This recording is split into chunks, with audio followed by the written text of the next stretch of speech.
So yeah, this morning we're just gonna have a conversation, try and connect on a deeper level, maybe help prospective students dissolve the ego a little bit around what chiropractic has been told to them it is and what these other options are sort of marketing to them to be. So I was just wondering if you could kind of So go what? slightly deep on What is, just your perspectives.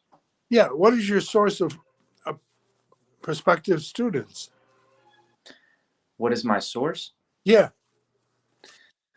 Well, I believe they're all out there and they just have never heard of chiropractic. I think there's lots of people looking for a path of purpose that are looking to serve others and live a humanitarian sort of lifestyle where their sole focus is on how can I be of value to my community and uplift my people. And um, I think that historically chiropractic hasn't really asked that question that you just asked of like, where is the source of students? And maybe they have, but I think that traditionally it's always been I'm, said that you're called. what is what is the attraction of your site? Right now, the attraction is just going to be organic. However, in the future, I think it's going to be more strategic, where we've actually have an offering. At the moment, the offering is just providing these insightful conversations, and we've had a handful, maybe 5 or 10 pre-Chiro students reach out to us and thank us for these interviews because it's helping them get ready for chiropractic school or just open their eyes to the bigness of chiropractic. All right. So then this is going to be both live and then recorded for future play also. Yeah, exactly. Yep. All right. I'm with you. Awesome. Appreciate that. I'm with you too. So yeah, welcome pre-Chiro students. This is Dr. Ben Glass. I'm a chiropractor, and just having meaningful and insightful conversations with people who have been in the field, who have been in practice, and are living the life of a chiropractor. Today we have Papa Marv Talsky. And Papa Marv, can you get us started by just introducing yourself, sharing your background, your history, your involvement in chiropractic, but also thinking back to what you were up to before you became a chiropractor? Okay. Um, so yes, I'm a practicing chiropractor. I'm now in my 56th year of 5-day week practice, though part time. Um, in fact, last year I moved to a new office to start my 56th year. How's that for optimism? Yes. Um, so uh, I was moved to become a chiropractor when I was in my first year of college, um, uh, choosing to major in business as a default because there was nothing better that I could think of. And as a result of my father starting care with a new chiropractor, um, who was interested in sharing what chiropractic was, and having to drive him in the beginning, um, he um, started sharing chiropractic with my father, and then encouraged my father to invite me to talk to him, which I did. And he started explaining things I never heard before. And um, he became a chiropractor later in his life. I was 19 years old. And um, it was the first thing that really grabbed my attention. I had never even considered healing arts. I couldn't imagine even today being an MD or another type of so-called healer. Uh, and so uh, my father and I went to visit the Palmer College of Chiropractic, which was only a 4-hour drive from Chicago, and had a tour of the campus and more explanation of chiropractic. And I decided then I want to be a chiropractor. Mhm. And we actually registered then for the following fall program, October of 1960, and that's when I started chiropractic, and everything about chiropractic verified my decision to become a chiropractor, including I've been I I started becoming a chiropractor with that decision, and I've been becoming a chiropractor more and more, and have never stopped becoming more and more a chiropractor, and I'm still learning today. I've been uh, early on in chiropractic. I took a lot of chiropractic seminars um, to learn. Uh, there was not much uh, available at that time, but I took more and more seminars, and in the past 25 years, I've been making discoveries, evolving the art of chiropractic further than before. Can you And talk about what it means when you say becoming and continually becoming a chiropractor? yes, chiropractic, like life, is really simple. It's just not easy. So it requires repeated effort to reconnect again and again, especially so because everything around us, all the unnatural things humanity has created for itself, and all the unnatural things going on, and all the media input is all about uh, not chiropractic. um, the impetus going on in humanity right now, for the most part, is anti-life, um, and chiropractic is pro-life. Um, so uh, uh, you didn't ask, but let me tell you what the simplicity of chiropractic is. We are born with the natural tendency to express all the potentials of life. Some in one area, some more in one area, others in other areas, um, and it all comes through us. And uh, uh,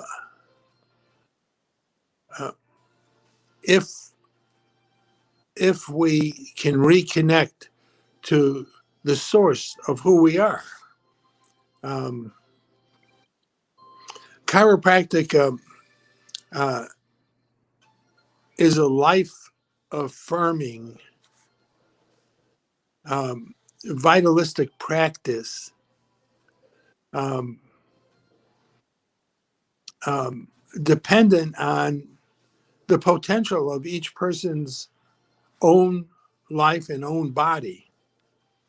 And the only problem is all the blockages that occur mentally and physically between who we really are and our outer experience, our outer expression of life. Um, so I know I'm speaking vaguely and abstractly, but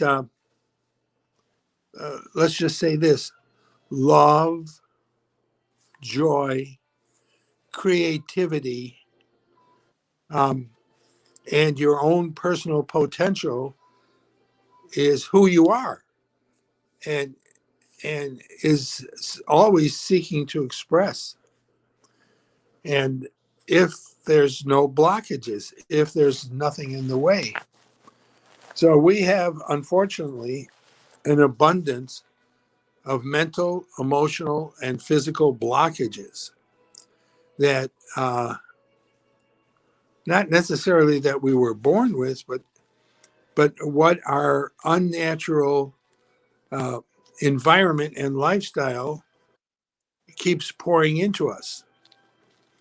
And um, so chiropractic uh, was discovered in 1895 by Daniel David Palmer. He said he was a different type of healer, and he had been studying philosophies and principles all over the world. And uh, he made a discovery in 1895, which he termed chiropractic, done by hand. It's Greek for chiro, hand, practice, practice done by hand. Um, uh, that he said uh, did several things. Number one, it was the first true application for the principles he was studying. And uh, he founded it based upon tone, which was the major principle. Tone is the expression of vibratory frequencies through matter and space, and it is the way life expresses, physical life expresses. And he discovered it to reunite, reconnect man, the physical, with man, the spiritual. So he had principles and he had a physical application. And it was the congruent practice of principles and action or application that was his gift. That is the gift of chiropractic. Um, uh, and so that's what I've been deepening in and learning how to do more and more. And so in the past 20, I don't know if I already said this or not, in the past 26, I'm in my 26th year of teaching work, I've synthesized, that's the best of pre-existing chiropractic, and my own discoveries of how to better apply the principles um, um, to chiropractors and students ready to hear what I have to say. And uh, for many years of my teaching, it was like trying to teach. I said my purpose has become teaching chiropractors about chiropractic, um, teaching chiropractors to become more chiropractic, um, because so many chiropractors do other things under the name and license of chiropractic that are not chiropractic. And it's not that I'm against chiropractors doing other things. What I'm against is calling it chiropractic. So if a chiropractor is a chiropractor or a person goes in, wants to consider becoming a chiropractor, it should be for the original gift of chiropractic. And so whatever a chiropractor does in practice, they should be delivering the best possible chiropractic care because that's what the world needs most. Can you provide some examples of what it's like to express and translate the philosophy of life is expressed through tone, or that tone is the first and primary principle of chiropractic? Can you talk about how that's expressed through practice?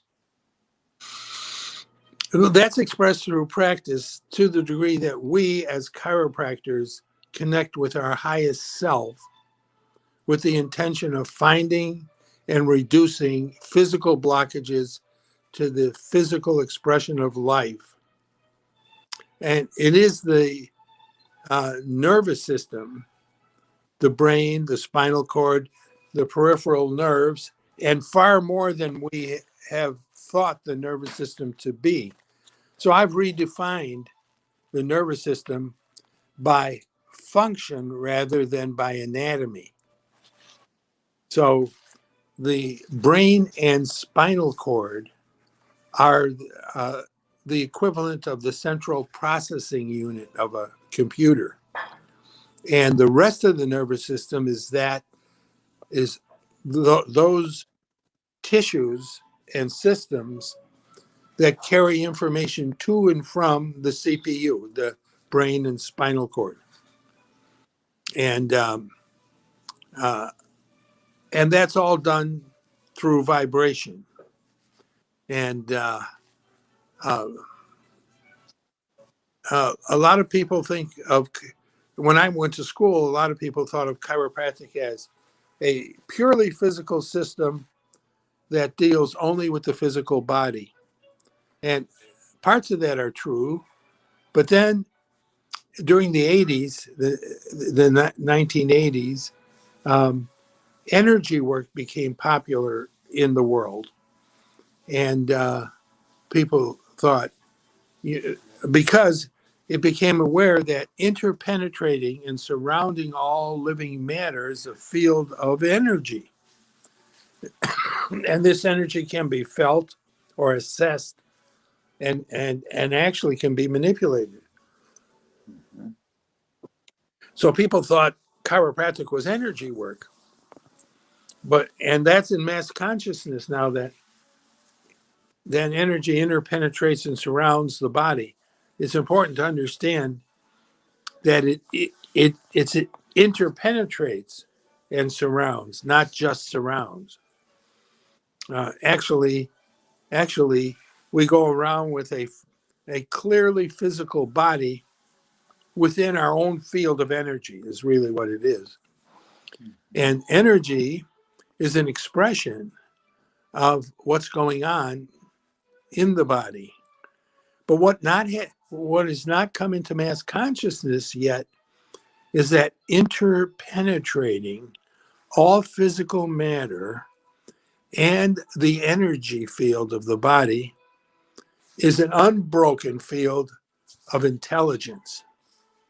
So the entire universe is within a field of intelligence. And intelligence expresses through physical life. And the system of the body that deals with that is the nervous system. Carries intelligent messages to and from the CPU. So what chiropractors work with is the physical nervous system, which is a physical system with its limitations, and its function is also limited by what it learns, what's taught to it, what it experiences. Um, so uh, one of the things I've learned more and more is how to better work with the nervous system, how to better read the nervous system, what the nervous system is communicating to us. You know, an uncomfortable symptom, pain, and discomfort, limitations of function, symptoms are just effects of abnormal function. Symptoms are the way the body communicates that it's failing to adapt to current demands. That's all a symptom is. It's an intelligent body communicating the need for change, the need to change your environment, do what you can to improve. So we need to learn how to work with symptoms rather than cover them up. Mm-hmm. Um, so, um, So I guess my response to that is, regardless of what somebody comes in with, regardless of what their symptoms are or their condition that they've been diagnosed and labeled with is, you have a set of parameters that you stay connected and rooted to, that's fundamental to how you approach and see and observe the person in front of you. Can you talk about some of the parameters that you're paying attention to, or some of the areas of study that you recommend a student spend time with and gain experiential sort of wisdom through?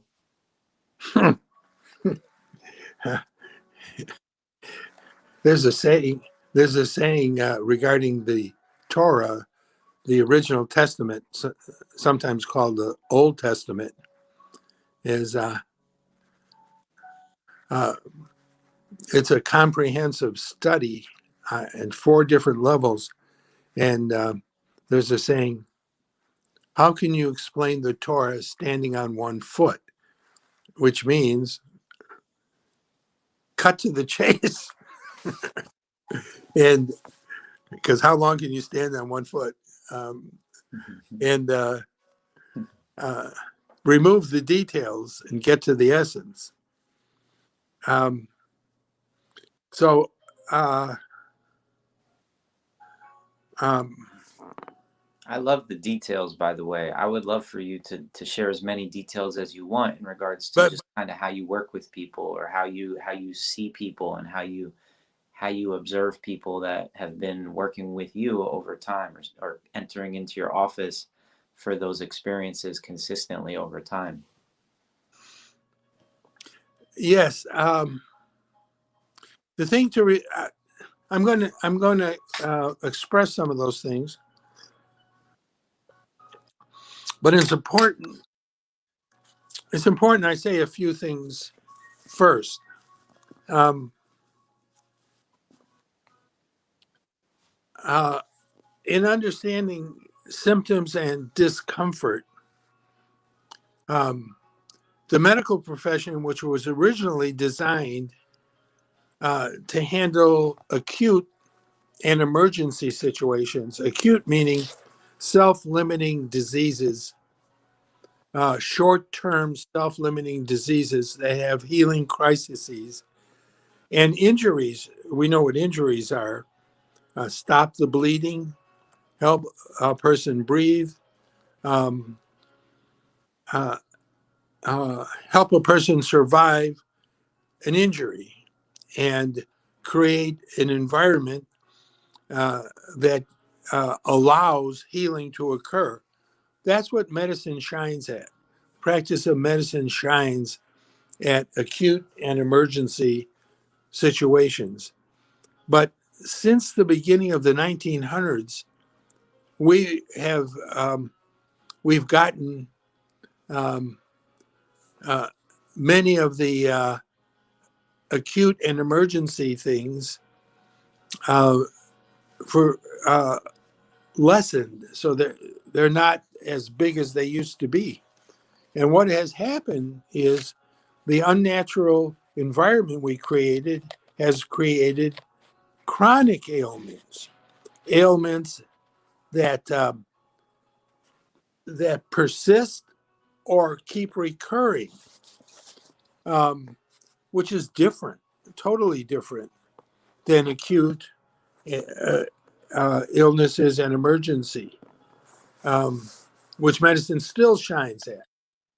But they have not done a very good job with chronic ailments, other than controlling symptoms. There's a big difference between shutting the body up, shut up and stop the symptoms, and healing.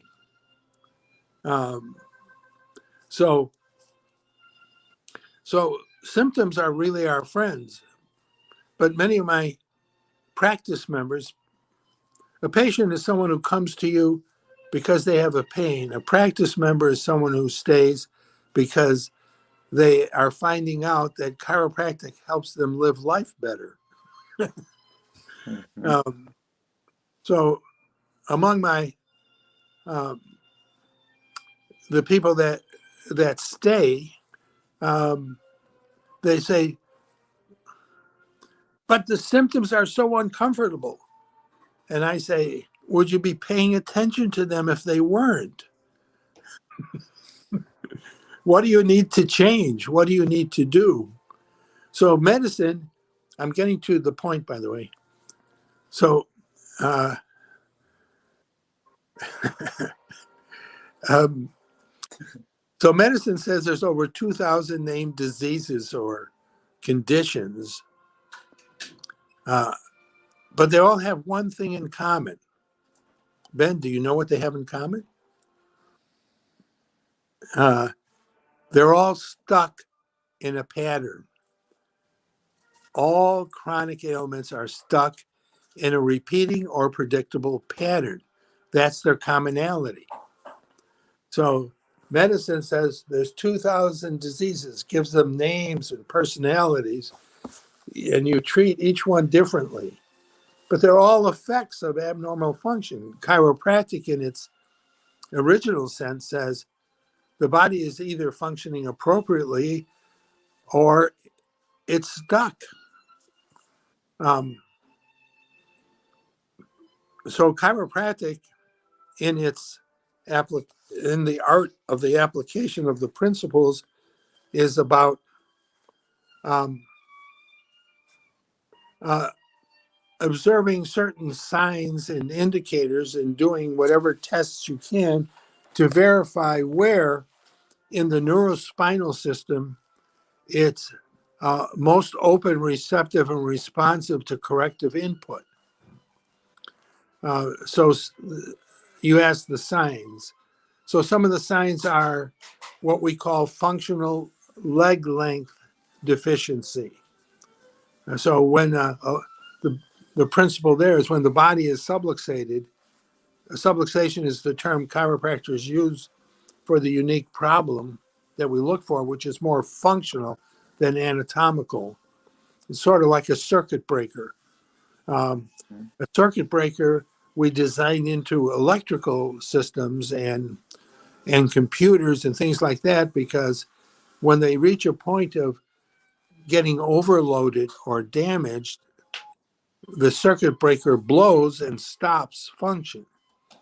And and to prevent damage, because when electrical systems were first put in buildings uh, and they were overused, they would start fires. And so buildings were burning down because of overuse, overloading the electrical system. So they had to come up with a way of preventing that from happening. So they developed fuses that would blow, and they've been advanced to now circuit breakers that keep the system from getting overloaded and starting a fire.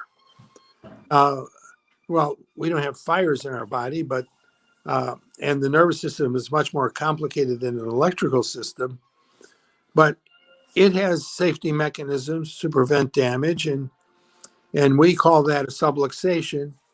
The word may or may not be a good word, but that's the word that's been used. And uh,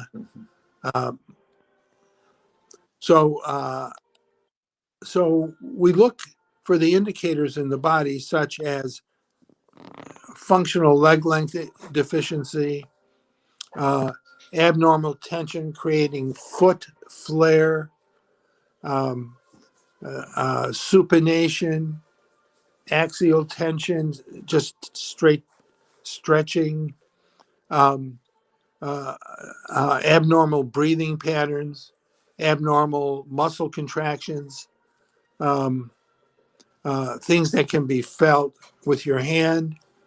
And we can actually feel the energy field over the body as well. Um, uh, People themselves can try the practice of bringing their hands together, and if you do it slowly, you'll feel some resistance, something in between your hands that's apparent. That's the energy field. Uh, and we can feel that over the body. We can feel changes in temperature. We look for breaks in continuity. And we have little tests that we can do. We call them pressure tests. Um, to, when we find an area of suspected subluxation, we can pressure test it in a direction um, that might accomplish correction. And if it's the right direction, the leg length uh, inequality will momentarily balance, and that's a verification of where to make an adjustment. Mhm. Mhm. Did I answer your question? Somewhat. You definitely went through a number of parameters just to familiarize the student with some of the things that a chiropractor observes and connects with and really just listens to. It's all about listening. And I was really asking the question of, how does a chiropractor who's entering this path, or a student fresh without any indoctrination of what chiropractic is, and they're really just learning for the first time, begin to really enter this dance of like, what is it like to experience things through a lens of chiropractic? What is it like to um, just observe chiropractors and watch what they're doing, and like ask questions of yourself, like deeper questions. And really, I'm just trying to get some perspective and insight from you on, like, if you're watching somebody adjust somebody, what are you paying attention to? Or if you're watching somebody on the table, what are you paying attention to? And you did a great job of just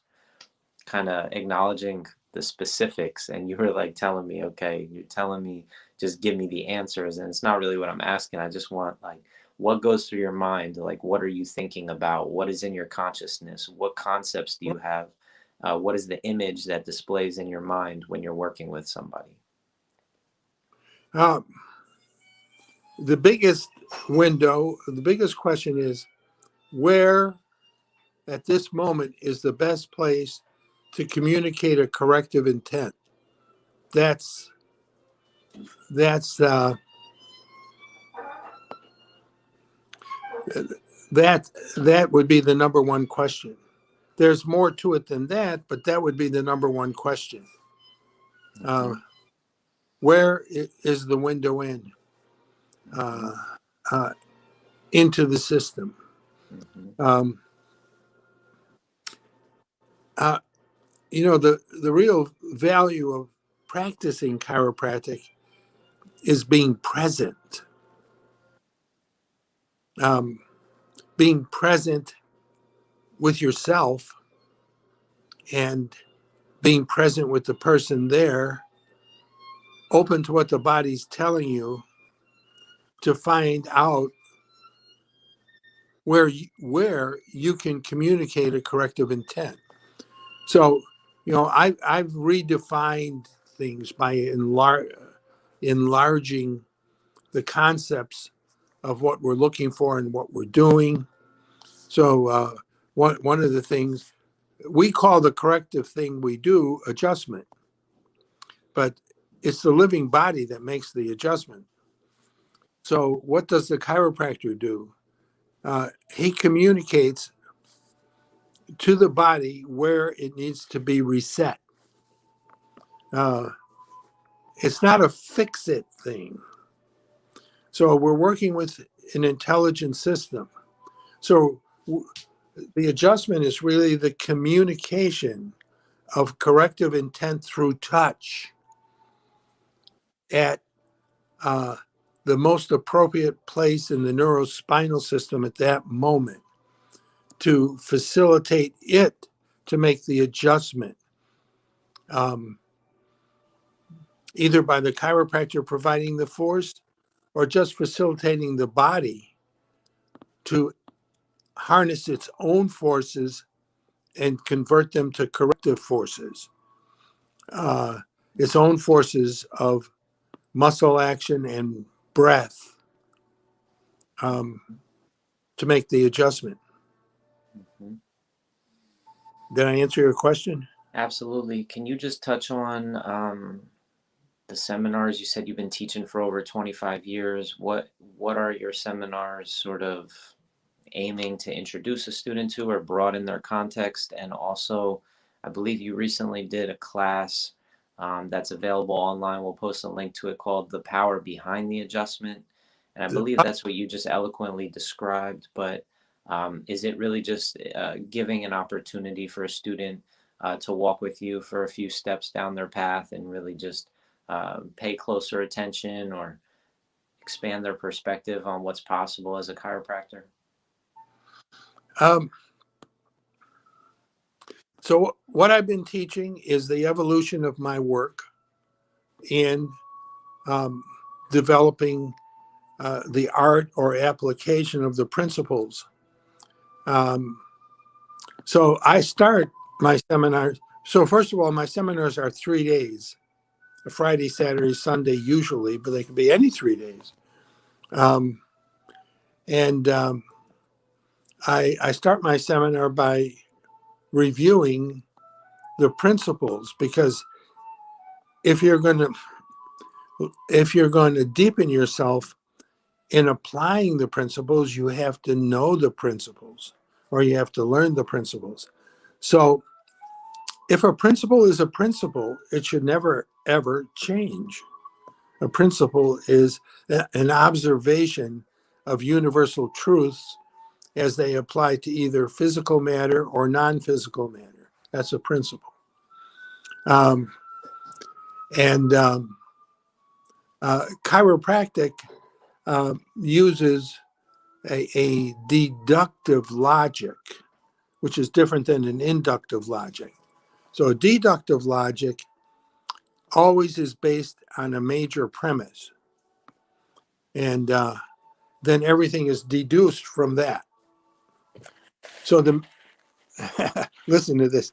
So the major premise of chiropractic is that there is a universal intelligence that I introduced at the beginning here.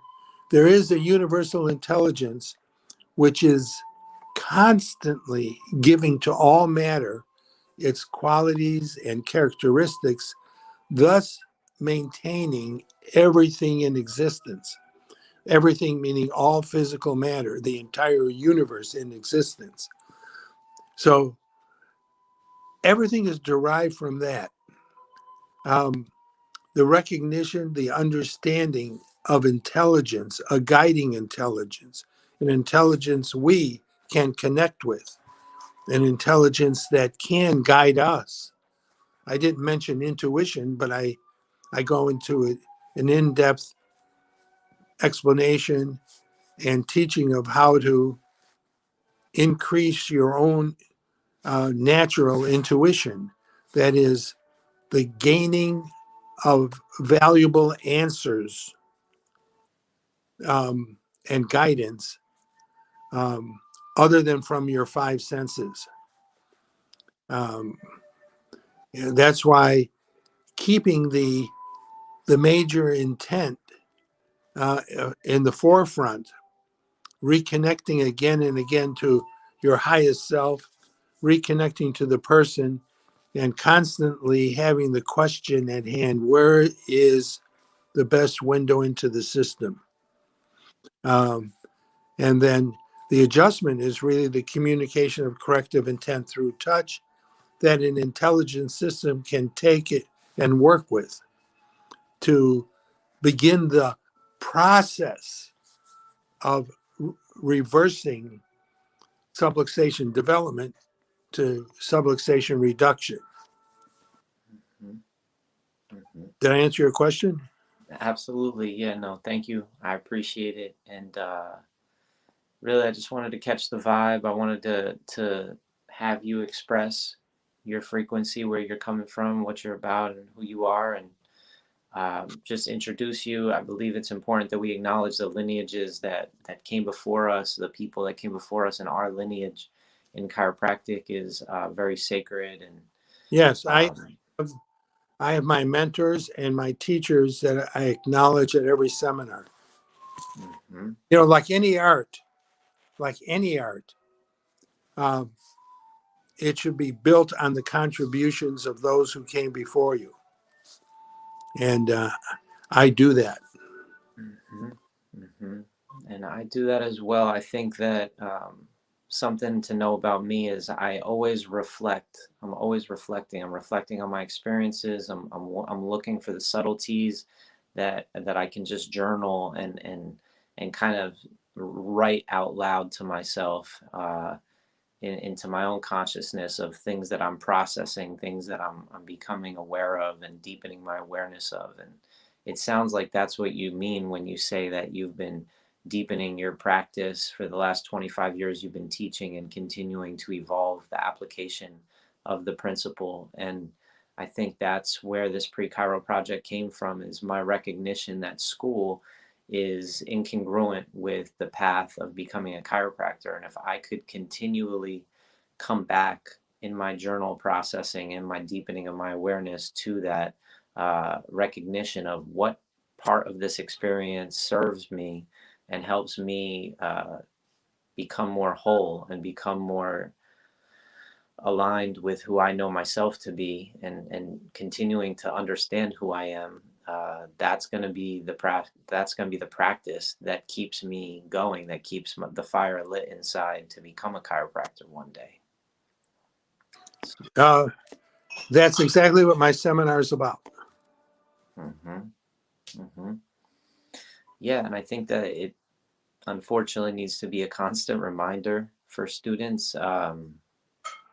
Just given the amount of information that's poured into them, that's filling up their educated mind, that's telling them you have to regurgitate this stuff, meaning you have to make it a part of you, even if it's temporary, and then you can pour it out and let go of it and shed that. But I think that we have to keep coming back, turning within, and that's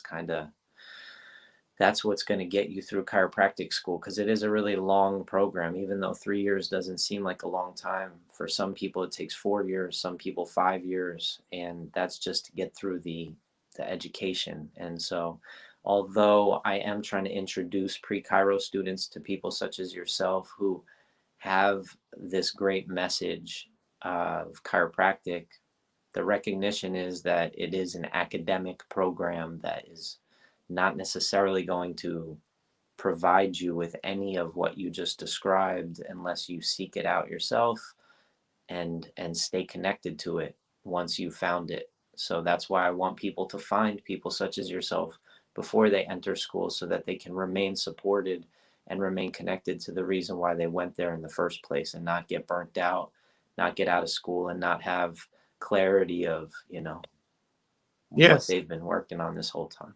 yes, exactly.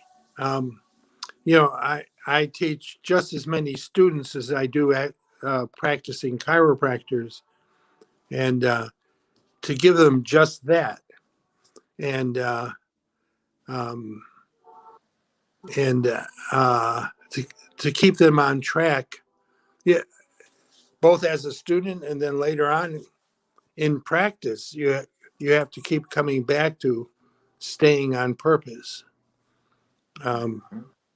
Absolutely. And you can't look outside of yourself to stay on purpose. At some point, you've taken enough seminars, you've been told the message over and over, which is to turn inward.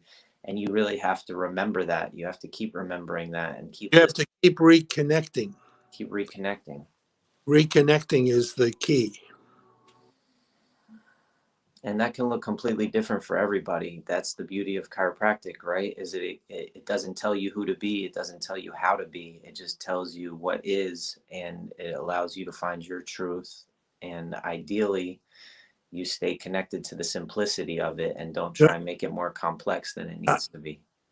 so the thing I would emphasize in what you just said, Ben, is we're not meant to stay connected.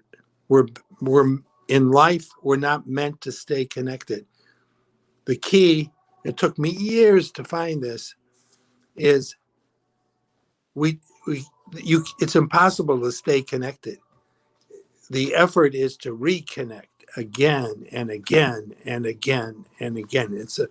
The effort, the major effort in life and the major effort in chiropractic is to reconnect again and again. Whenever you find yourself, whenever you have the red flags of thought, whenever you're thinking about anything that happened in the past, why do they say that? Uh, hey, that wasn't right. Uh, whatever you're thinking about in the past, oh, I wish that could happen again. Um, or whenever you're thinking about the future, when is lunchtime? Um, uh, Gee, there's a great show I'm going to be going to see. Or um, when can I get to that seminar? Whenever you're thinking of those things, you're not in the present. And whenever you have a red flag that you're not in the present, that you're either thinking of unfairness or something you should have done, or something you'd like to experience again, or whenever you're anxious or fearful about something in the future, you're not in the present. And the simplicity of life is reconnecting to who you are again and again, the highest concept of yourself, the highest idea of yourself, and you get higher and higher, and reconnecting again and again to the simplicity of chiropractic when you're working with people or thinking about working with people. Um, so you can't stay connected. It's impossible. You have to be aware that life is life here in the physical is about reconnecting again and again for why we're here, to experience why we're here. Well, Mhm. I've enjoyed this. Thank you. I never know what I'm going to talk about when people interview me. Um, Mhm. I enjoyed your questions. And if anything about this touches you, maybe you should be a chiropractor. Maybe you should work to be a chiropractor. Simple as that. Simple as that. Thank you so much, Papa Marv. Yes. Uh, yes. I like the way you think, Ben. Um, it would be nice to share with you again. Absolutely. Yeah, we'll